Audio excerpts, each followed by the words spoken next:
Okay, we're coming in. Hello, everyone.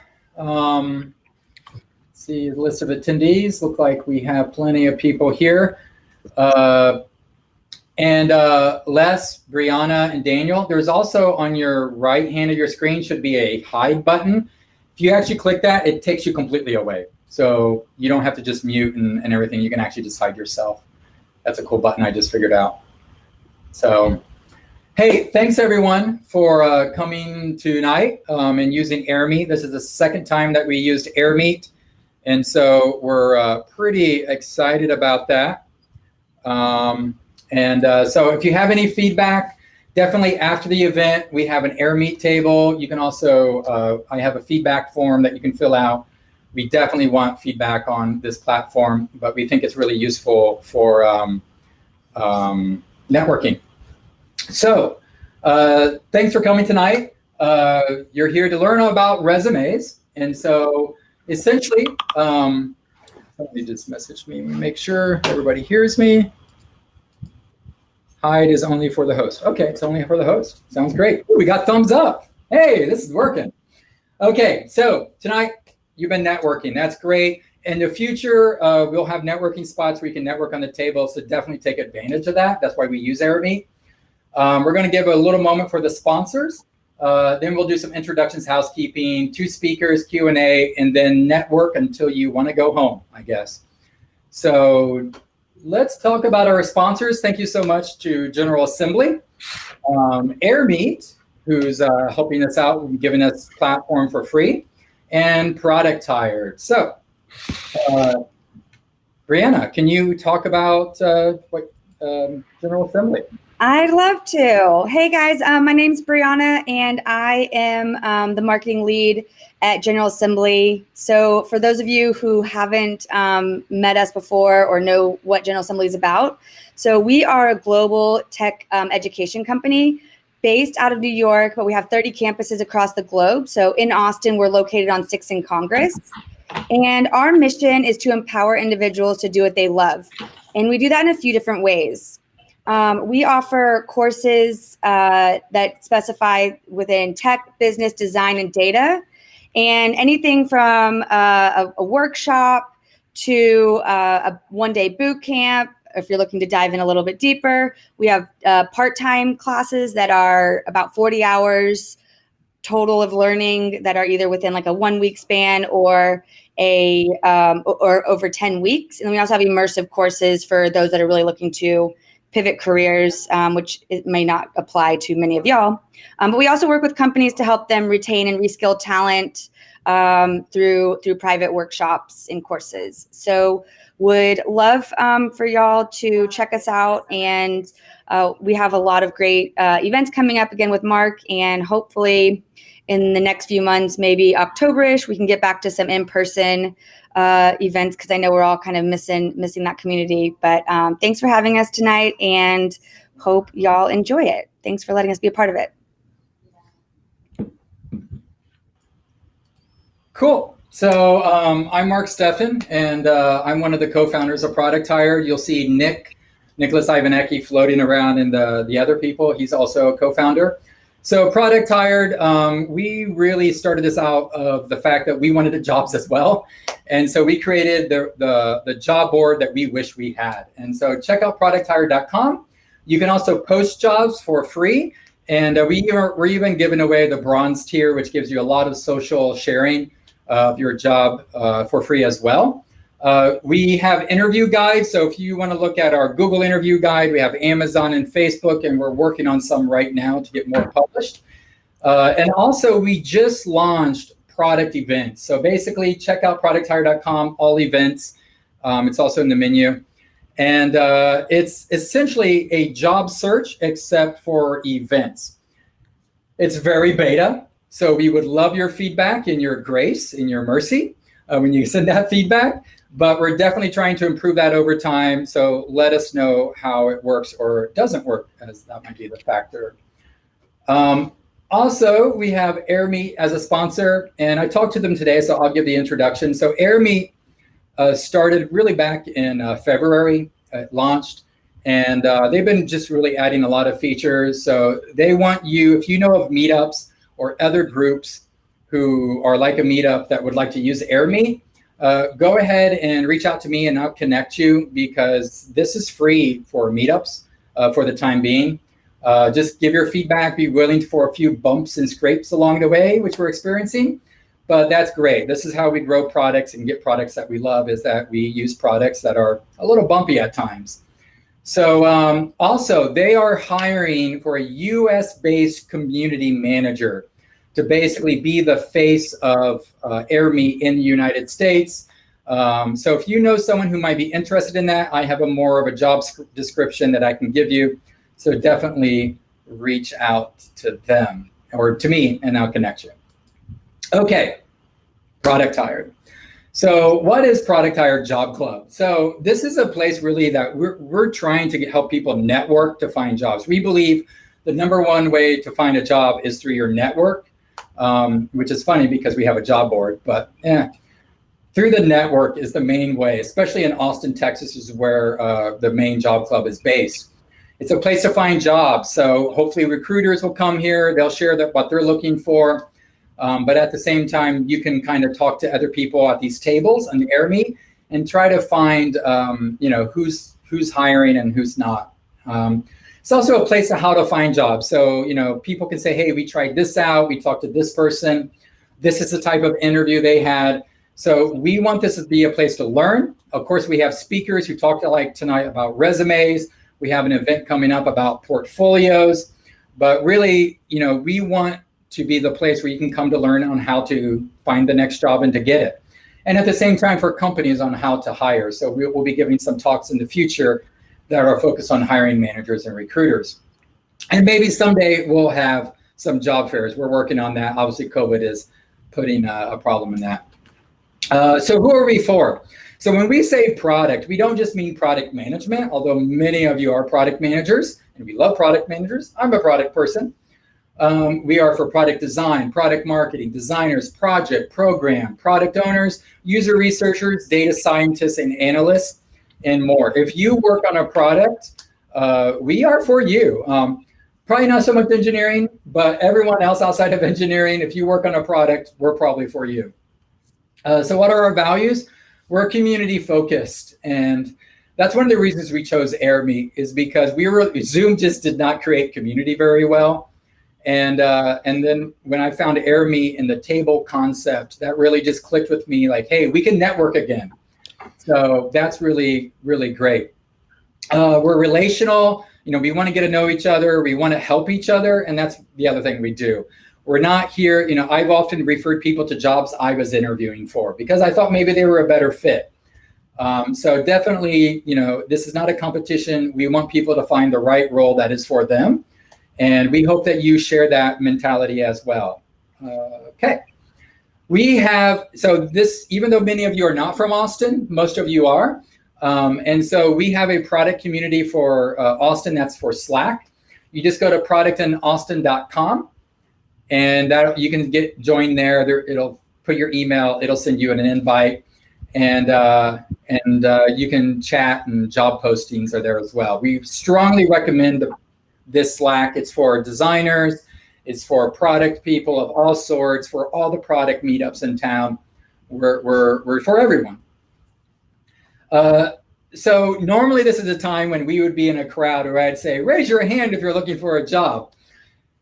Not so great here, but definitely go to Slack, and there are jobs that are posted there. And also on producthire.com. Actually, if you post a job on producthire.com, it gets pushed to Slack if it's for Austin, for the Austin Slack community. We have jobs channel, so junior, mid-level, senior, management, remote. So you join the channel that fits you best. And jobs are posted there daily, except the weekend. And then we have a job club channel where you can network and talk to other people looking for jobs and ask for help there. Definitely after this talk tonight, we're going to have more networking, so you can go back to the tables and network there and let people know you're looking for a job. I joined some tables right before, and a lot of people are looking, which makes sense. Definitely network. Take advantage of this. Speaking. So we're looking for speakers. So if you are a person who believes you can speak on something, whether you're a hiring manager or a recruiter, or maybe you're just an old and battered product person who can give wisdom, we definitely want to hear from you. Again, our audience are candidates looking for jobs, but also companies hiring. We want them to be able to learn how to interview better as well, right?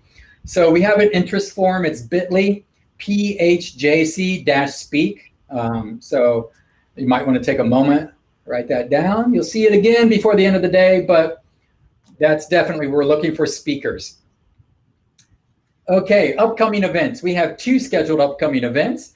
One is July 16th, 5 p.m. sharp, which means we're going to really start off with the meeting networking, not before, because our speakers have a time limitation. They'll be networking after. But 5 p.m. and it's going to be portfolios that impress hiring managers. And today we're focused on resumes, but the next event we're focused on portfolios, and that's for designers, but also it could be for product managers. How do you create a portfolio a little bit more in depth on what you can do or have done? And then on July 23rd, General Assembly, we're partnering with them. They have a product versus project management. A lot of people want to get into product. And, I mentor a lot of people, and I often learn that maybe they're looking at the wrong role. So a lot of you who might confuse this and trying to get into product, check out this event, and we'll have a panel talking about the different aspects of product or project management. And again, we got future events in the works, so let me know. We're trying to get 2 events a month, so we need speakers. So get a speaker. So here we go, the talks. Resumes that get you the interview. We got 2 great speakers tonight. We have Daniel and Les. Daniel is a product manager at Duo Security, now Cisco. And he's going to be talking about making your resume awesome. Awesome, okay? And Les, she works at Charles Schwab as a program manager of digital transformation. And she's really going to be speaking on how you should think in your mentality in creating a better resume. So we're really excited. And I'm going to turn this sharing off right now. And I'm going to let Daniel start sharing his screen. Perfect. Can you see my screen? Can you see my presentation? Perfect. Okay. So I'm Dan. I'm the technical product manager at Duo Security. I actually live in Austin, even though my accent does not lend for people to believe that. I have done an American accent in the past, and it has been described as a HR disaster and a HR disaster waiting to happen, and what can only be described as hugely offensive. So I stay in my British accent, sadly. I'll be talking today, hopefully, about how to make your resume more awesome. I couldn't come up with a better title. And there's some key things to do. I've looked at far too many resumes in my life, and there's some really just key errors that people make that, unfortunately, when you read them, you just probably you're probably letting a good candidate go, but unfortunately, because they haven't demonstrated those skills, you have no choice but to. I was listening in on a conversation before, and some jobs on Indeed now are getting 600 applicants per job. So you really do want to kind of make sure you have a tight resume. So I'll move on to the first slide. So when doing a resume, I've come across so many different resumes, from ones which genuinely deserve some form of award for the amount of art and effort they've put into it, and some that are just so unclear that I genuinely think they might have invented another language. And the thing about a resume is you want to be incredibly clear and concise. This is a version of a resume I did not long ago. And you can see that there's a few key sections. There's 5 sections: who I am, my name, contact details and stuff like that. Then I a little description about myself, the skills, my experience, and then my education. I'll go through kind of what makes up those sections in a minute. But the reason I always say you should have 5 sections is that I, first of all, can find exactly the information I want immediately. It's clear, it's concise, and I'm scanning this. If a hiring manager or a sourcer or a recruitment manager is looking at your resume, they don't want to have to go searching for that information. They just want to be able to find it. You don't want to provide, you want everything to be in bullet points apart from the who you are section as well. So just be short and to the point and just provide brief summaries of absolutely everything. So those are the 5 sections that I would really focus on. I've seen other people have other sections like volunteering or like interests, that they like to go on long walks on the beach and gaze at stars. From a very assholey perspective, I don't really think that makes a difference. I'm sure if you volunteer at a homeless shelter for children in need and whatever, you're an absolutely fantastic person. But when I'm looking at a job description, that's not probably going to sway me about whether or not you're going to be competent at the job. It'll speak to your character, but your character will shine through in an interview. Obviously, there's some exceptions to that, which I'm sure you can all decipher. But I would, stay away from that. You really want to keep everything on one page. So the more you take up with stuff that's not going to get you a job, the less you have to advertise yourself with. So really make sure you're short and concise. So in the next section, layout. Here we go. So I come across so many resumes, as I said, which just have so much blank or white space or wasted space or like giant margins. You have essentially one page to get your resume on, to get your entire resume fitting on. And a lot of people say, 2 or 3 pages. No. I literally look at the first page, sometimes even the first half page. And if I'm not impressed, realistically, I'm going to get rid of your resume. And again, I mean that in the nicest of ways, but if you have 100 or 200 or 300 resumes to get through, you're looking for any reason not to. In a 3-page resume, no one's reading every single bullet point. No one's going to look at that. Honestly speaking, most people probably won't even print out the full 3 pages. They'd probably just print out the first page. So really take up that space, expand the margins and just give yourself a little bit on either side so people can print, and shrink the text. The more I'm not saying like put it into text size 2 in any shape or form, but like go down to size 11 or 10. I probably won't go below 10, but get as much information on there that you can get while still reading. Again, please keep it simple. You'll be amazed at how many fancy resumes come through. And I don't know anyone who has ever interviewed anyone in a product manager role. Again, I'm not sure about graphic design or product design, but in a product manager or engineering role because they had a good looking resume. I know people who've been gotten rid of because their resume is so complicated, no one can really follow it. But, I wouldn't, but keep it as simple as you possibly can so people can follow. All these graphics, like, showing skills and stuff like that with like, I'm 4 out of 5 stars. Again, no one really cares. No one's going to put down, I'm actually crap at product management, or I'm actually crap at, Microsoft Word. No one's ever going to do that. Of course, everyone's going to assume you're good.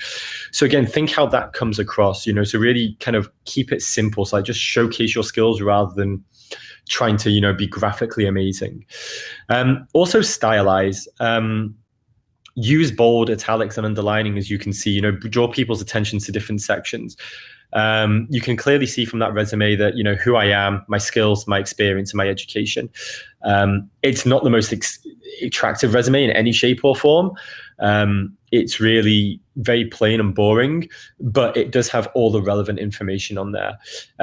Please, as well, do not use text boxes.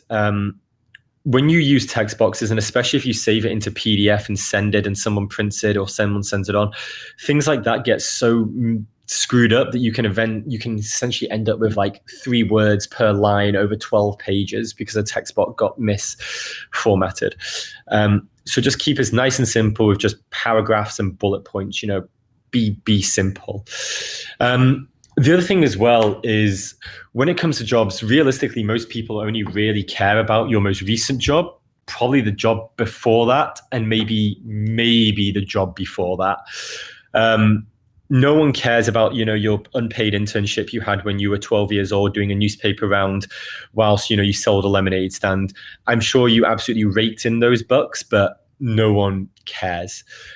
We want to know basically what you're coming in with, what that experience you're going to be bringing. That's really usually from the last 2 jobs. And so consequently, you really want to focus on those 2 jobs. I kind of don't go with this rule. So it's I'm going to say it's okay. But your most recent job should probably have the most bullet points, followed by your second job. And the general rule of thumb is 8, 6, and 4.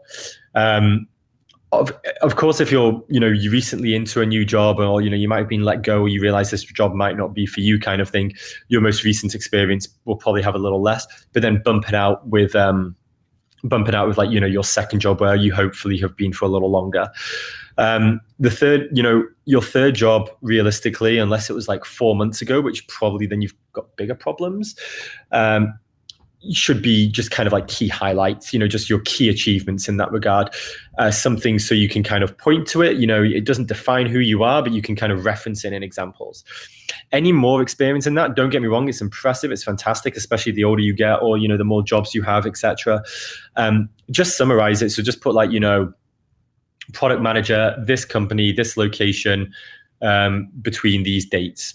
That's absolutely fine. Because if we want to know more information, we'll get the recruiting manager to either find out more information, or when we interview, we'll be like, hey, I saw that you were a PM at this company. Could you tell me a little bit about this? That's an absolute fine thing. You don't have to get every single job down with all your achievements down. It's impossible. And the other thing, and this just makes kind of when you get interviewed a lot easier for the people who interview you. Summarize the company. For instance, if you're, say, coming from a manufacturing background and you're trying to get into software, summarize the company, basically just like, hey, this is a company that did X, Y, and Z.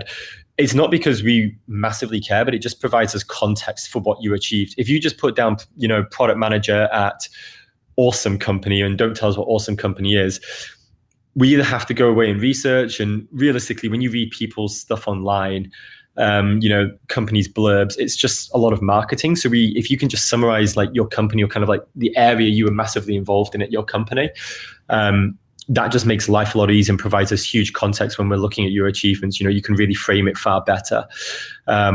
So content.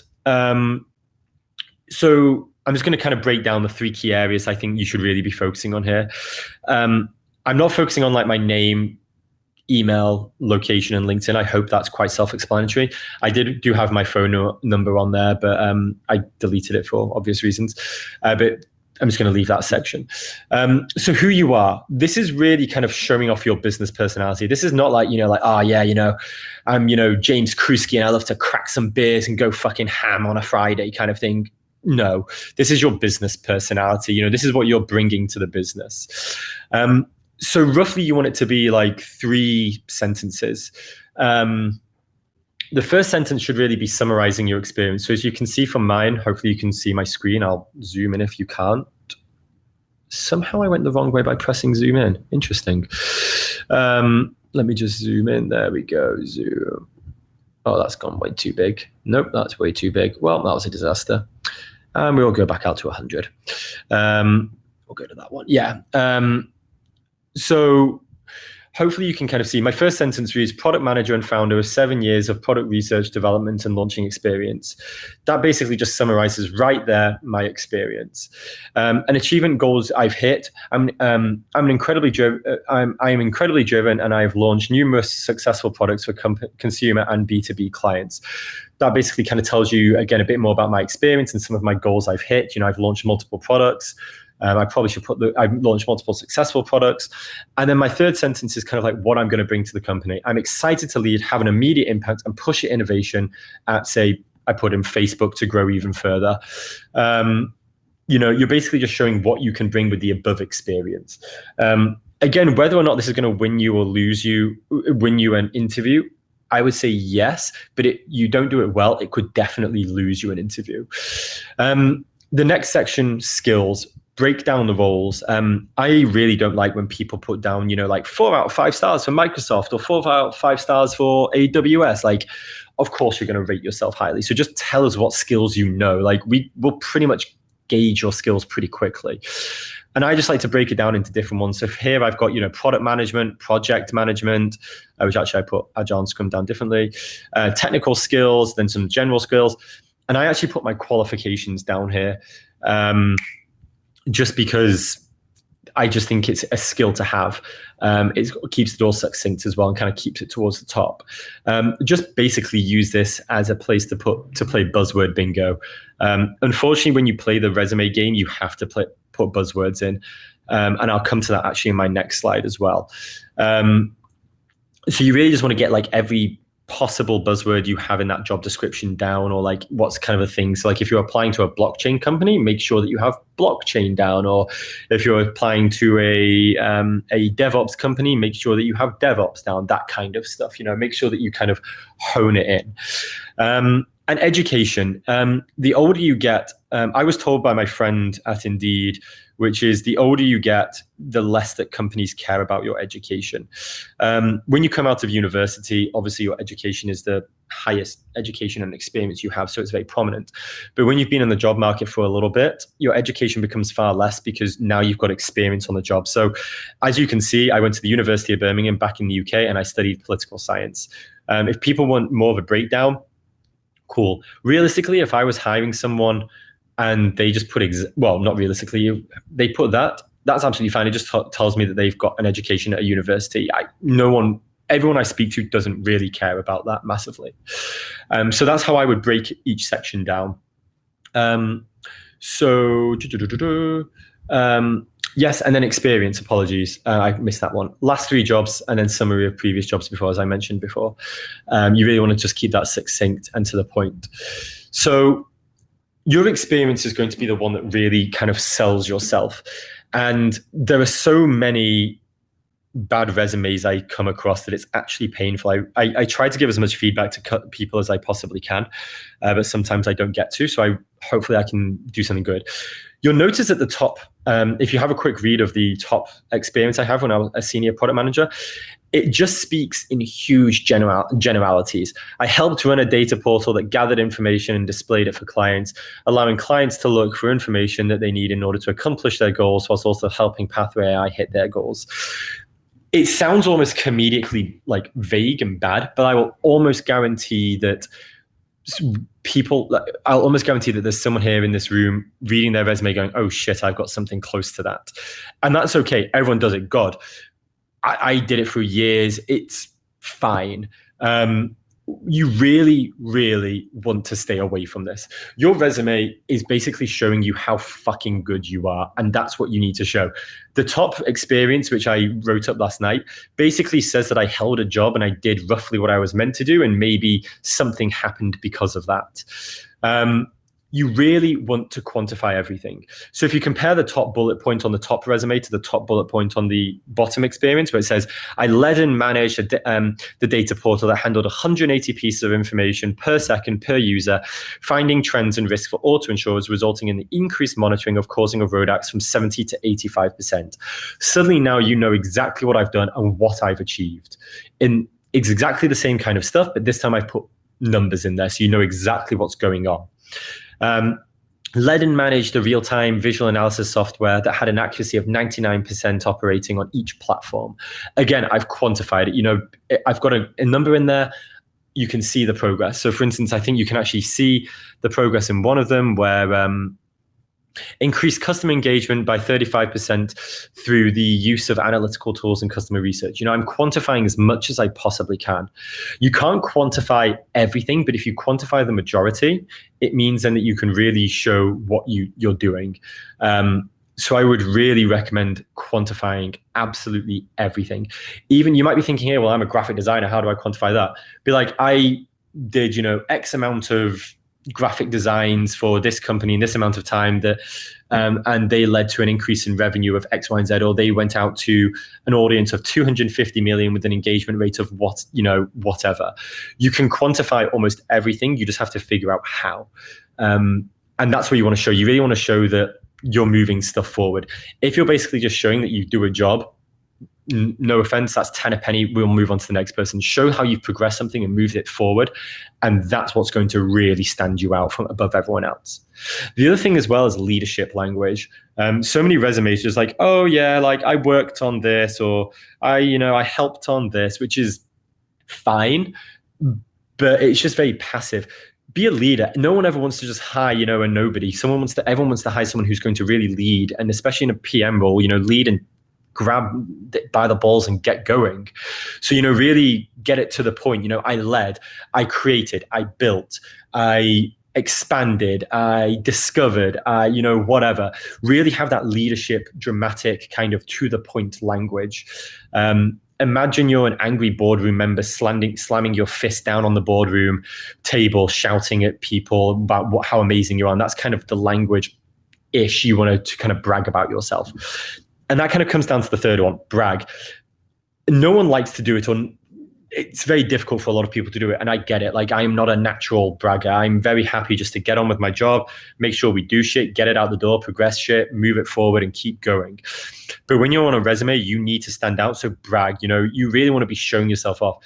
It doesn't matter. I'm not saying that you should be lying and just basically making stuff up in any shape or form, but be confident in who you are, showcase who you are. And so, put down your achievements there. If you're involved in something, put it down. You might not have been the number one leader, but you were heavily involved, and show how you're involved and showcase it and get going. And then the last one, the top 3 bullet points of a job description, customized. Whenever you read a job description, almost always the top 3 bullet points will be the kind of the key ones. Generally, not always, but reading a job description, you can probably pick up which ones are the key ones. Basically just copy and paste those into your resume and then tweak it so you've done it within a framework. Again, not endorsing lying in any shape or form, but really make sure that you speak to that job description. So when the hiring manager goes along and basically has the resume and the job description up, you tick them.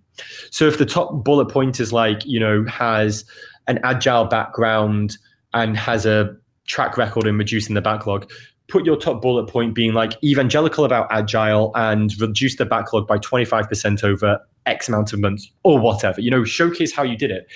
Every PM has reduced the backlog or likes to think they've reduced it, which is fine. So put it down there, really speak and match it up. Again, don't do this for the entire job description, because job descriptions sometimes have 20 bullet points, but find the 3 key ones and really put them down there and make sure that you speak to those. And as I said about bragging, back yourself.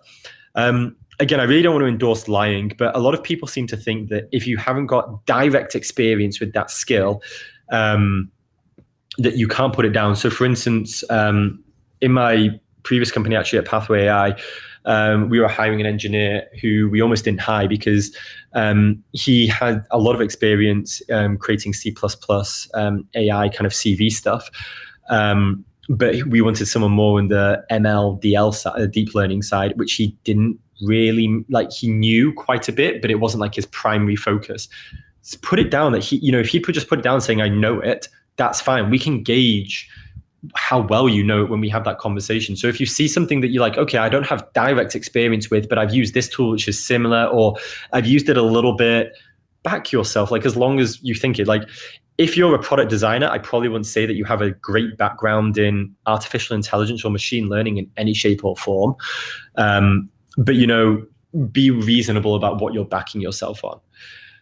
And my last slide, random tips. Stay away from jobs boards, which I mean this in the nicest ways. Product Hired is good because it's quite a niche one and it speaks directly, and those are the ones you want to be applying for. Same with Built in Austin. Same with going on LinkedIn and Glassdoor, where it takes you through to their websites to apply. Places like Indeed, Monster, Total Jobs. When I reached out to my friend recently about Indeed, they said that their average job applications at the moment are getting just short of 400 applications per job. So to stand out on Indeed is going to be so difficult. But if you apply directly, or if you apply through a niche website like Product Hired, suddenly your application stands out far more because it goes directly into the inbox rather than just going into a giant Indeed inbox, which is going to be very difficult to manage.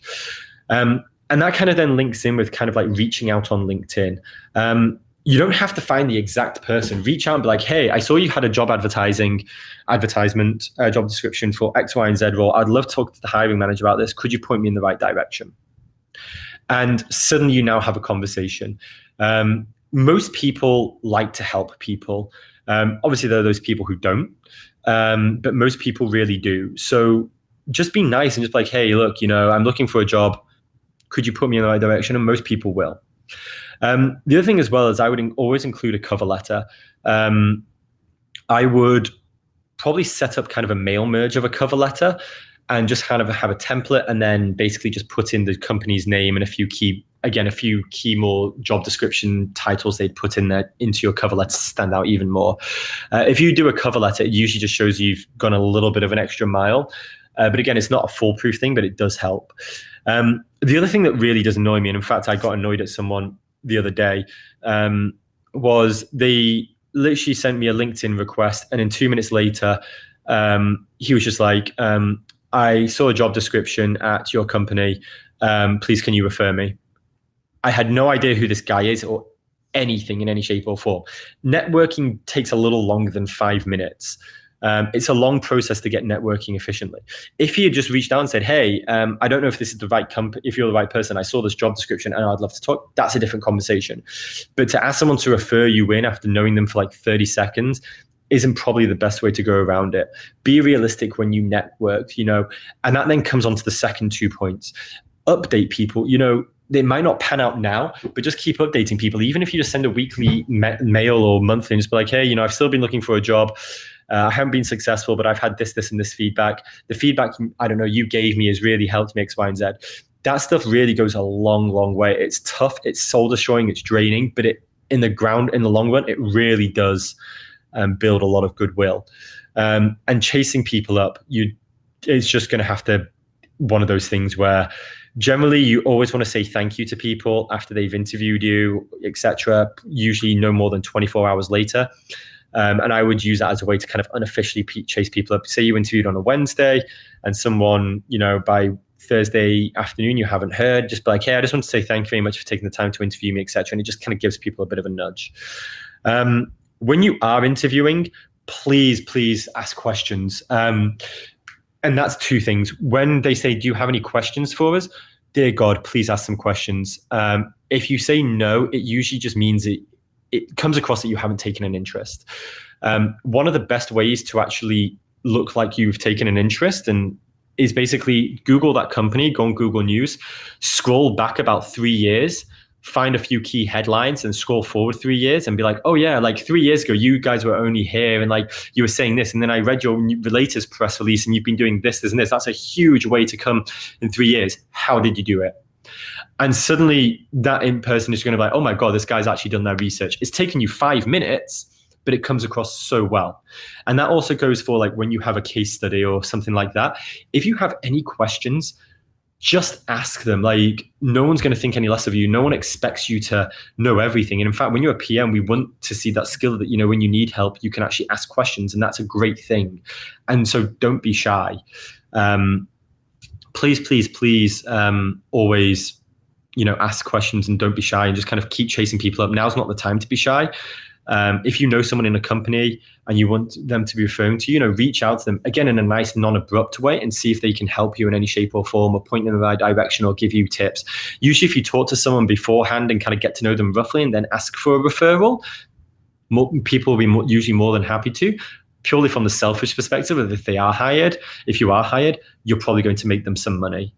And add me on LinkedIn. If you add me on LinkedIn, and if you see a company, if you see someone I'm connections with who you want to interview with or whatever, let me know and I'll do an introduction. I'm always here to help. So I don't know if we're taking questions now or not, but if you do, please ask them, and if not, ask them to me later. Yeah, we'll have a Q&A after. Perfect. Cool. That's my presentation. Cool. Les, are you ready? I am. Let me just get can you guys see and hear me okay? Hello? Yeah. Oh, okay, great. I am going to share my screen, all of us navigating this new interface together. Okay, are you able to see my screen? Yes. Excellent. Okay, awesome. Dan, I was like hurting my head because I was nodding so hard in the background. So lots of great tips for sure. And I'm excited to follow on. So I'm going to talk about thinking your way to a better resume. And I am, as Mark said when he introduced me, I am a program manager for digital professional development at Schwab.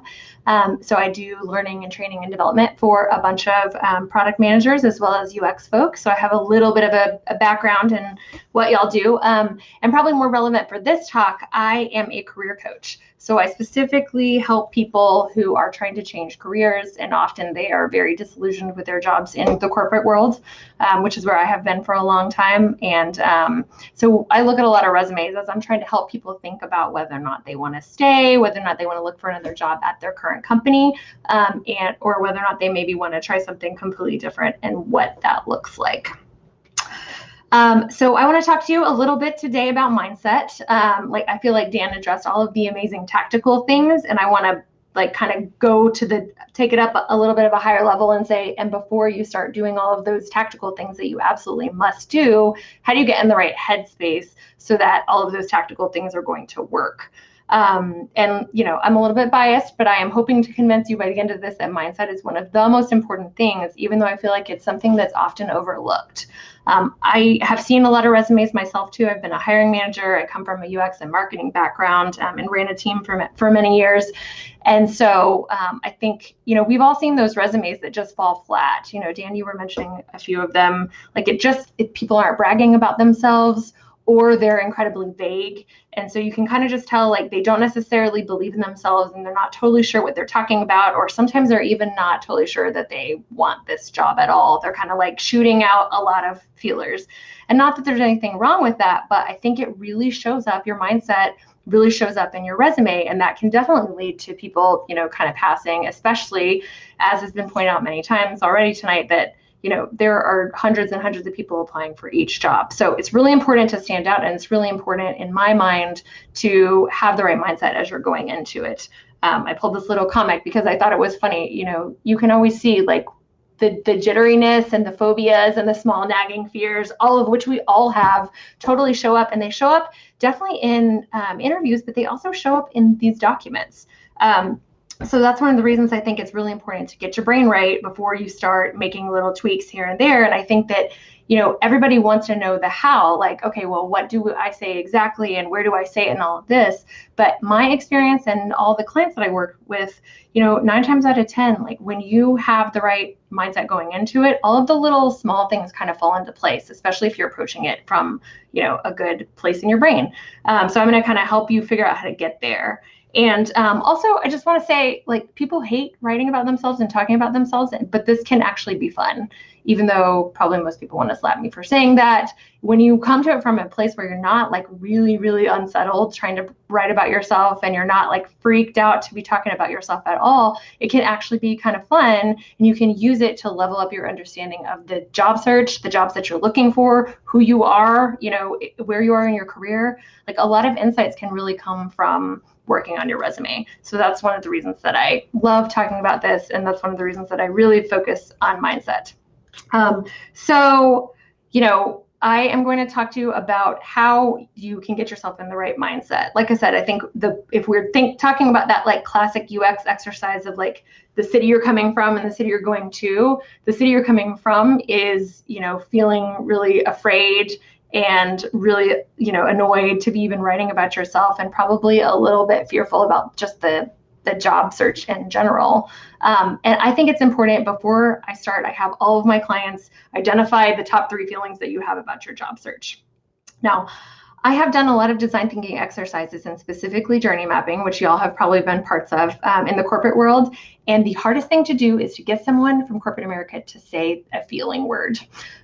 So I'm literally I print out a giant list of them ahead of time. I'm like, okay, guys, these are feelings: scared, excited, whatever. And it just, people don't associate feelings with jobs and the corporate world and all of that. But I have to tell you, it's really important, because those feelings are going to drive drive the actions that you're going to take. And so I think we've all probably experienced, if you're fearful, first of all, you're probably going to procrastinate on your job search. You're probably going to drag your feet on your resume. Maybe you'll like read a few articles about it. Maybe you'll look at the tips that Dan's offered you, but you may not do a lot of them.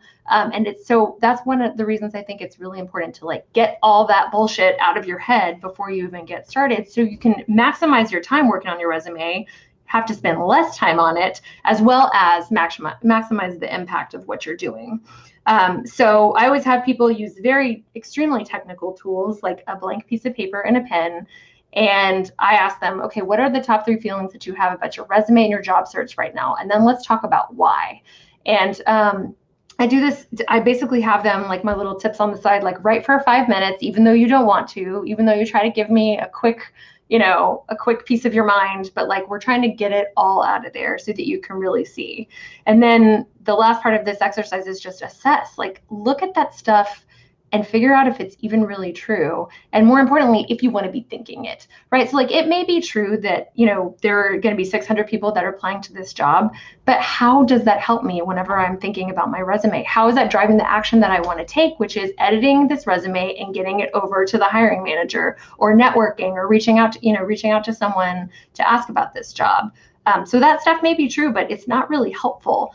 And I have found that until you get it out of your brain and onto a sheet of paper, like, there's squirrels in there. I mean, there's a lot going on. And so as soon as like someone calls for dinner, or someone comes to the door, or you realize that there's an unanswered email, if you're not sitting there with a piece of paper and like really assessing where are you at and where is your brain at with this, you're going to kind of gloss right past it. And again, you're going to be having that unintentional action, which is oftentimes procrastinating and dragging your feet and consuming rather than creating, and all that stuff that we don't want to be doing, because that doesn't get you an effing job. So once you have done this exercise, the next thing is to look at like, what is the intentional situation that we want to create? So again, with the feelings, I know it's very soft and fluffy, but I swear it matters the most, is what do you want to feel? So what is the main feeling word, back to our feelings word list, that you want to take into your resume as you're working on this? And for me, it's like, I want to be super confident. I want to be excited. Curious is often one that I rely on, because that's if you've seen the little feelings elevator, curious gets you from like negative emotion to positive emotion, or at least a tiny bit more positive, where it's like, if we can get really curious about the job search and about how might I present myself well in this document that someone's probably going to spend 5 seconds on, like what could I say that would get my impact across? I think that it really creates the action that you're looking for, which is, again, editing the resume, leveling it up, figuring out what you can do, testing it with people, like getting the freaking interview. So again, this is where we're like, how do I want to feel? And then let me find evidence for it. So again, it's not that 600 people aren't also applying to that job that I was talking about, but it's that's not helpful for me. So if what I want to feel is curious, then I need to find something that's going to fuel that, which is like, hey, I wonder if it's possible that I'm the right person for this job. Or, if I'm trying to get excited, it's like, this is a possibility for me to, find my next career or meet my next great mentor or something like that. Again, this is not something that we're going to find like a little beautiful pink unicorn thought that is not totally true. We have to find something that you believe. But again, it's just a slight brain shift where we're focusing on something that's going to drive the action that you're trying to take. So that's a huge piece of the mindset work. And I coach people on this and just this for, months at a time, because it is something that can be difficult. But that's sort of a taste of like some of the exercises you can do to like get your brain in right before you start making some of the tactical changes. The next thing is just to never forget that the goal of the resume is to get you in the door. So like, we're not selling you as a candidate quite yet. What we're selling is the conversation with you. And I see this all the time. People want to go overboard in selling themselves, and they stress out, because it's like, you're thinking about this document, like this document is like the document version of me as a person. And that adds a lot of stress and that adds a lot of pressure, but really it's just to get you in the door. It's like Dan was saying, it's like, I'm going to look at the first page of your resume and I'm going to look at it for about 5 seconds. And after that, I'm going to decide if I want to actually see your face. So I really encourage people to never forget that. Like, we're selling the first little taste. And how do you sell the first little taste is to figure out what value are you providing during this interview. So we want them to bite, we want them to sign up for the interview, right? Which is to call you. So what value is this interview going to give them? We're going to think about them and, put our UX hats on and think about them like our users. So we want to figure out like, okay, for the hiring manager, think about the user. What will they have after the interview that they didn't have before? And to me, that really changes the approach to your resume. That changes how you're thinking about the entire process. And I think there's a few different ways to consider the value that you're providing. So when I'm talking to you about like what you're going to get from a conversation with me that you didn't have before the conversation, I mean, first of all, I'm going to ask you a bunch of thoughtful questions. So whether it's coaching or whether it's me coming into an interview, like I'm going to ask powerful questions that you might not have considered before. They may change the way that you think about things. At the very least, you're going to have the opportunity to talk to me, which is someone who is excited about your business. Like they always say, 80% of value is giving someone your good attention. And that's what we're selling here too. It's like, how much would you pay to sit in a room with someone who was really, really focused on your business and asking really insightful, great questions about it? And also, PS might be the right person to help you. And lastly, like, refining their understanding of the role. I can't tell you how many times I have come out of an interview with someone and had them something that they said kind of change my understanding of who I was looking for, or like one more thing I wanted them to have, or like a slightly repositioning. There can be insights for hiring managers and recruiters in those conversations. And I think these are just a couple of examples of the value that interview conversation provides. And how that relates to the resume is you need to understand what this value is for your user, and then you need to tease it. So I loved what Dan was saying about, we're not trying to inject inject humor or like a whole bunch of kind of vague buzzwords in some cases. Like we're not necessarily trying to like throw all of that in there, but I do think that as long as you're being simple and concise, there are places in your resume that you can clearly indicate that you're someone that asks thoughtful questions, that you're someone that's excited about the role, that you're someone that might be able to help the hiring manager refine their understanding of the role, or at the very least offer your good attention, be really curious and give them something of value from actually having that conversation with you. So this is where I would basically say, look at your resume with a critical eye from the standpoint of what is the value that your user is going to get from actually talking to you, and how are they going to see that in this document? Lastly, what special sauce do you bring to the table? So this is the part about branding that's in a lot of different resume trainings, but I really think it's super important.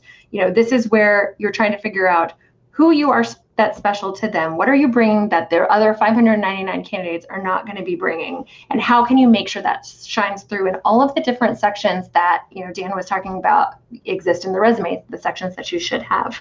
And, again, there are like branding consultants. There are tons and tons of books about this, like how to identify your personal brand. But the way that I coach people to do this is think about a few different areas. So what special thing do you have when it comes to skills? Like, are you a product manager that comes from a UX background, so you speak UX? Are you a UX person who knows a lot about product? Are you someone that's particularly skilled in uniting teams or like having difficult conversations? For me, part of the thing that I bring to the table in my corporate job is I have a coaching background. So I'm coaching people and mentoring people all day. That leadership piece is really important to me, and that has made me stand out from other people who are maybe just into learning and training.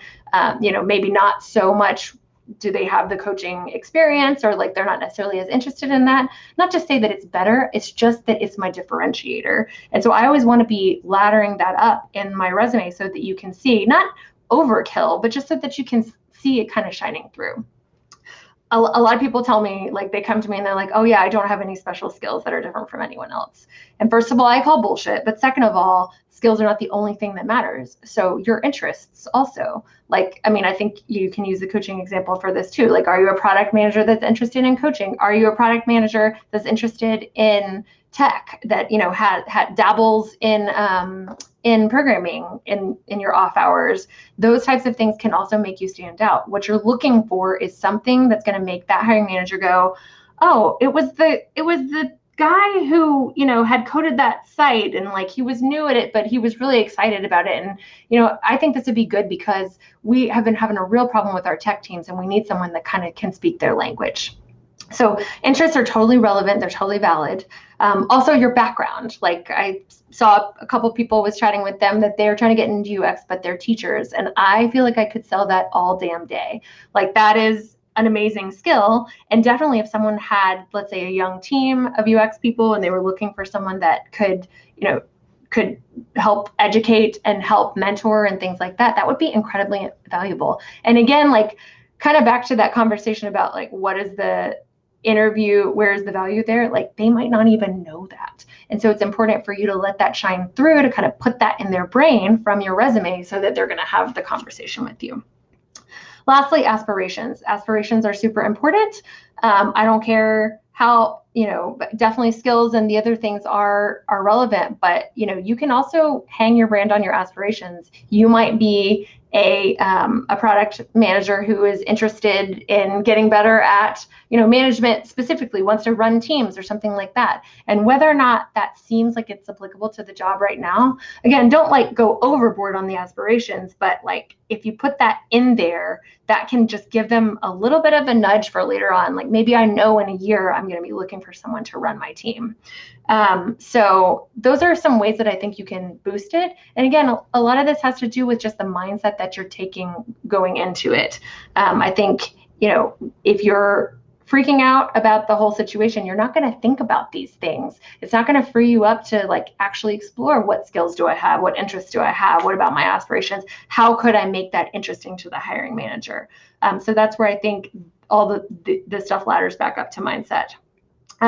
So once you have your brand, you basically just want to infuse it into every section. And again, there's resume writers and lots of people who could help you with this. But the way that I always do it is just remember your English teacher. So, if you write, I go through and I take someone's resume and I write the main idea of each section. Like what is the, few word sentence that you're trying to communicate to the hiring manager with this section, and make sure that it ladders up to what your brand is trying to communicate.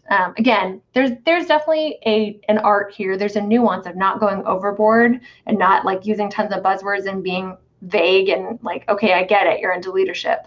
But I do think that each section can communicate so that the main takeaway is exactly what you want it to be. And I think that will help you stand out in a sea of tons and tons of resumes, as well as, help you stand out when you're networking. That little brand piece is something that you can say to people and they'll tie your resume in their brain to the person that they met. And it helps you get a leg up. It helps you get the interview.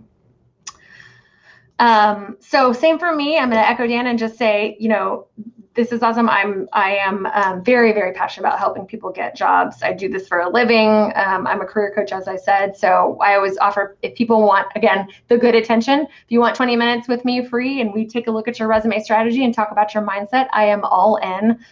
There's my Calendly link. And then you can also link in with me. And I love connecting people. So if there's jobs that I know about that you'd be a great fit for, I am always trying to plug that stuff in. But I'm happy to help. I'm super passionate about this. To me, there's nothing more important than helping people manage their minds and get jobs. So yeah, thanks for having me. Thank you. Okay. Hey, Dan, you want to turn your camera on? We have a Q&A now.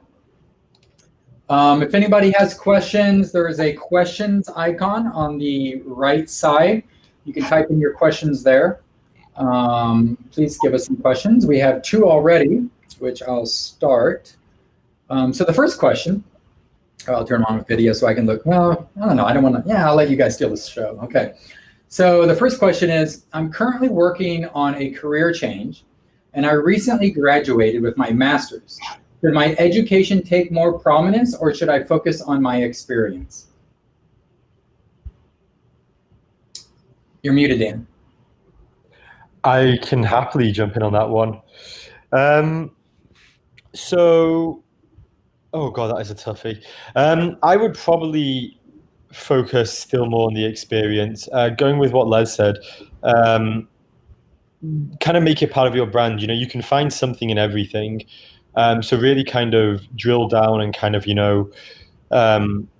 how your previous career might link. If it's just so disparate, I would still look at it, but maybe upplay your education a little bit more. So I don't know. For instance, if you're going from a product manager to a doctor, you could still, there's still some overlapping themes and qualities that people look for, time management, working with people, basically quarterbacking things, still progressing things, working with other teams, cross-functional, you can still make it a little bit more relevant with your experience. I'm a big experience person, but I do kind of see the education place. So you might want to up it a little bit there. Yeah. Yeah, and I would say the same. To me, there's no right way here, and I would say, like, going back to my UX stuff, test it. I think I would probably agree with Dan here about put the experience first, and then put the education, just like kind of tease it in your objective or your high level summary. But I think it's also probably fine to have it first if it most directly applies and like your experience is so disparate. I would just do 2 versions if you really think it, and like, let's A/B test, just get it in front of a couple people. I'm sure we'd be happy to take a look, or people who are specifically hiring managers for your role, and just see what resonates. Because to me, I mean, like, I think of resumes as narratives. So we're telling a story, and it really just depends on like what creates the strongest story. So. Cool. Next question. If we write a cover letter for a job application,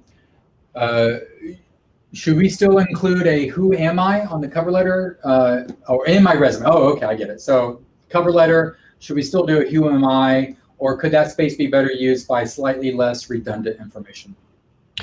No, I would always include a who am I, just because sometimes people read cover letters, sometimes they don't read cover letters. You really want to make sure that you kind of cover your bases on that. Again, a who am I only takes up 3 lines, hopefully, give or take, maybe 4 if you include the title. And with how you kind of do your margins, it shouldn't take up a huge amount. If your who am I is more than about 4 lines, you want to cut something. It should be no more than about 3 sentences.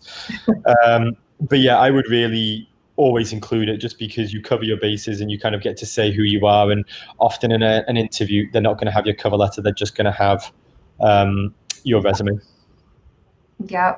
And from a content strategy perspective, if you think about it, you are expecting them to have read the first piece, like the first touch point, but probably, especially if they only have like about 5 seconds, and they definitely skimmed past it. So like you're asking your user to have done something already if you don't include it. So yeah, if it's short and sweet, which it should be anyways, then why not? Cool. Next question. So like the first question about the master's, I graduated with my master's 2 years back. Should I include the projects I worked on during my master's on my resume? I would argue probably yes, because 2 years is probably close enough for it to be relevant. It would depend as well how large they were. These projects, again, I'm not too well versed in the American education system. If these projects are something like you did in like a week, probably not. But if this is something you did over like a semester that you presented to a wider audience and was kind of critically reviewed, then I definitely would, because it means it's gone through a process, and that you went through a process in carrying out this project. If this was just something you kind of had a look at on Wikipedia over like a few hours on a weekend, I would probably stay away from that. Mm-hmm. And it kind of depends on how much other experience. I'm assuming not much since you just graduated, but if you had other applicable experience, I would probably put that first. But yeah, I mean, it's fine to include, especially if it's impressive, but remember Dan's rules about any metrics that you can include, making sure that they see that the impact that's showing them about what you're going to bring to their role. Okay. Another question. Ooh, they're coming just as you finish. Okay. If a company is a Fortune 500, like if everyone knows about it, should I still write a company summary for it? Yes, because I don't know many Fortune 500 companies. No, I'm exaggerating a little bit. I've actually noticed this a little bit, and I've heard rumors from my other friends as well. I haven't directly experienced this, but there seems to be a little bit of an arrogance about people who work for well-known companies. I'm a Googler. I'm fucking awesome. I'm a Facebooker. Look how amazing I am. I'm an Appler. no one cares, mate. No, really, literally could not care less. So, if you're a Fortune 500 company, still write about it, because I might never have heard about that company, or you might work in one tiny division of that company, which is specific. If you're working in a Fortune 500 company, you're probably working in a large company. It's a large company, so there's huge divisions. So I don't know, say you worked for Apple. If you just say we work for Apple and we make products, that doesn't help set the context. However, if you're like, I worked in their iPhone and iOS department, pushing out frequent bug fixes for iOS development, that now sets the context for your achievement. So even though you might work in that Fortune 500 company, it's about setting the context for kind of like the rest of your resume of that experience, if you know what I mean. Yeah, and also not making the hiring manager do work, because if they don't know, then they have to go look it up, and I'm already annoyed at you. Okay, next question. One thing that I often hear is how recruiters are looking to eliminate resumes applicants quickly. Do you have any recommendation on breaking through the short attention span in terms of presentation, like the way it looks? Sorry, going after you, Liz.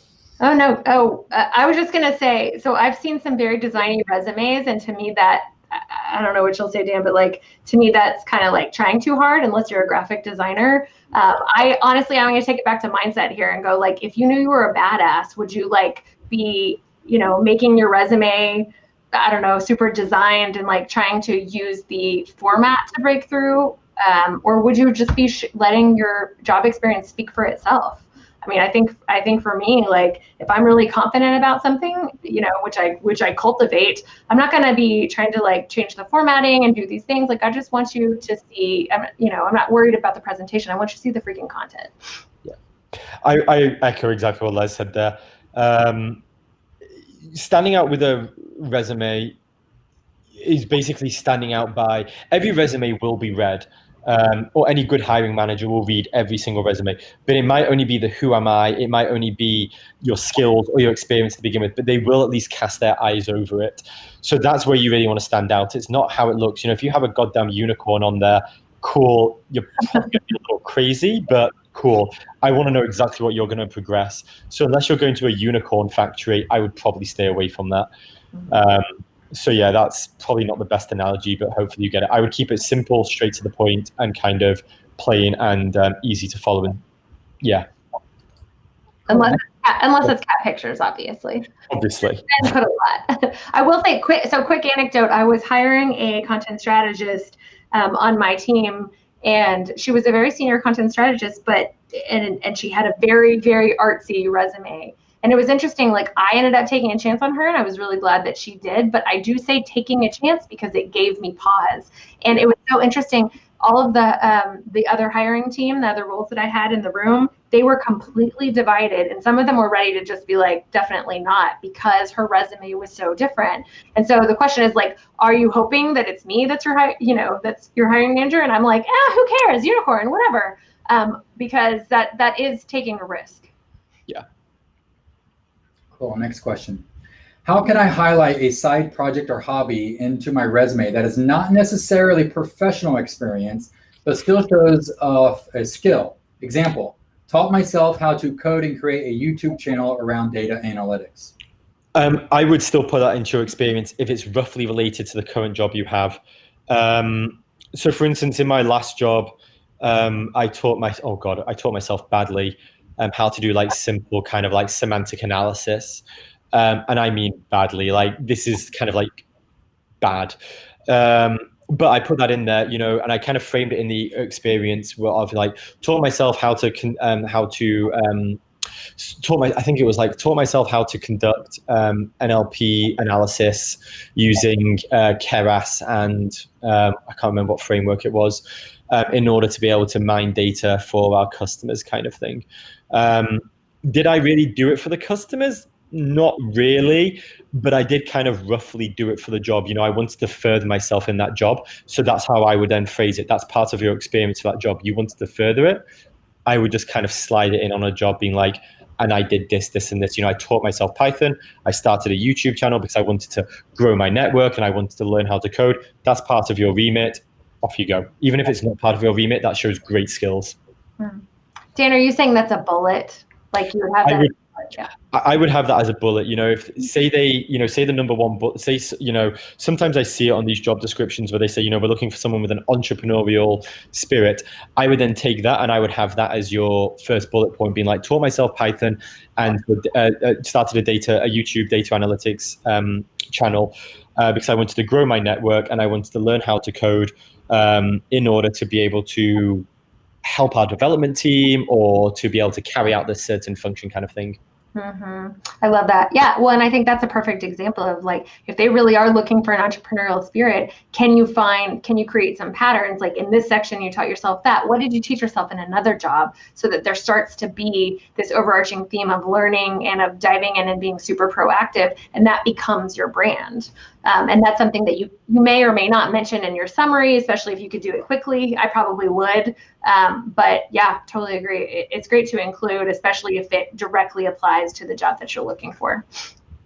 Cool. Next question. It's kind of a two-parter, it looks like. So should we mention your YouTube or our YouTube channel, podcast, blog, etc. on a resume if it is like related to a product? I would. Yeah. I would see no reason not to. Mm-hmm. Yeah, I mean, say you were again applying to be a product manager and your podcast was about how to draw unicorns, depending actually on how you phrase that or how you kind of gave it context, you probably actually could. But I would definitely include it because it shows, that kind of like go-get-em attitude, which is what a lot of people look for in a product manager. Mm-hmm. Yeah, totally. I mean, if it's really disparate, you may have to, maybe you leave it as a talking point in the interview. This reminds me of my stepdad told me, going completely against your rules, Dan, he used to put a gourmet eater in his little skills and hobbies thing. And he said that it actually provided a way for like a little in for people to talk to him in the interviews. These days, I don't recommend stuff like that, but I do think, it's possible that there's a tiny little bit of personality. To me, it's just you're weighing how much space you're going to let it take up. Because again, if you've got, 5 to 10 seconds of my attention, like, are you going to waste it on presentation? Are you going to waste it on something that's not directly relevant to the job? Just keep asking yourself, is it relevant? If you've got something like that, maybe under your skills section, you could have like personal, and then you could put like YouTube channel or something like that. And I think that's right. It gives kind of a bit of an in. Again, I just want to clarify, all of my resume points are just kind of from what I've learned over the years and kind of my personal preferences and kind of talking to other people. So please make sure you're comfortable with the resume you do. But yeah, just please make sure you're comfortable with the resume you do. Not everything I say is the gold truth, except to myself. Next question. What's the best way to format multiple positions within a single company on your resume? For example, I'm in my third position at my current company. Should I list each position and timeline for each? Yes. That's progression. That's fantastic to see. That means that company sees the value in you and they've progressed you. And I'm assuming the first role you had is pretty different to the third role you have, because I assume that's been either lateral moves or promotions, which means you've now got new skills and new responsibilities. That's the stuff we absolutely love to see because a company is promoting you. So definitely treat each one of those as a new job and a new company kind of thing, always. Mm-hmm. Yeah, I agree completely. Although, and I would also like I would focus on bullets that don't overlap. So, again, like you're looking for wins, like big accomplishments for each of those roles, and they should be different enough that it's not going to be a waste of my time to read both of them. But yeah, the progression, and I love what you're saying about that, Dan, because to me, that speaks to the narrative of the resume. It's like the narrative of the resume is this guy is amazing and has been consistently promoted and is consistently learning new things and leveling up his skills. What can he do for me? Yep, exactly. Cool. Okay, I think that's it. Let me go ahead and before everyone takes off, don't leave everyone. Let me go ahead and pull this into what's the metaphor I want? pull this sucker in. Okay, so there's Q&A. Go ahead. I said unicorns of some sort. Yeah. No, one thing I learned about Dan in this talk is he likes unicorns. Love it. Doesn't. You call me. our upcoming events, again, July 16th, we have portfolios that impress hiring managers. We have 2 great speakers on that. You don't want to miss it. Go ahead and RSVP. It's on our meetup page. And we also have on the 23rd, product versus project management. I just heard that we're going to have a panel of people from Netflix, from Atlassian, and some other places. I need to update our meetup page, but that'll get there. Be sure to RSVP on the General Assembly page. There's a link on the meetup to that because they're the ones that are really hosting that. And if you're wanting to be a speaker, please do communicate to us. Join our meetup group, recruiters, hiring managers, BD speakers, and feedback. Here we go, guys. There's 24 of you still on this page. I expect 24 feedbacks because we really want to learn from this. Bit.ly, capital PHJC dash capital F, and the rest is lowercase feedback. So you can read it there. Please take a second, fill that out. It's really important to us in order to improve this. And if you can speak, please do that as well. I'm going to go ahead and end this session, which will send you back to the tables. Please network. I mean, there's 23 of you now. Someone ran away, but go ahead, network. This thing will run until you are, yes. Just to give you a heads up, the feedback form needs permissions for people to access it. Oh my gosh. Well, I will fix that right away. And I will let you know. I'll message in this chat when it's ready. Okay. Thanks a lot, everyone. And see you in the social lounge.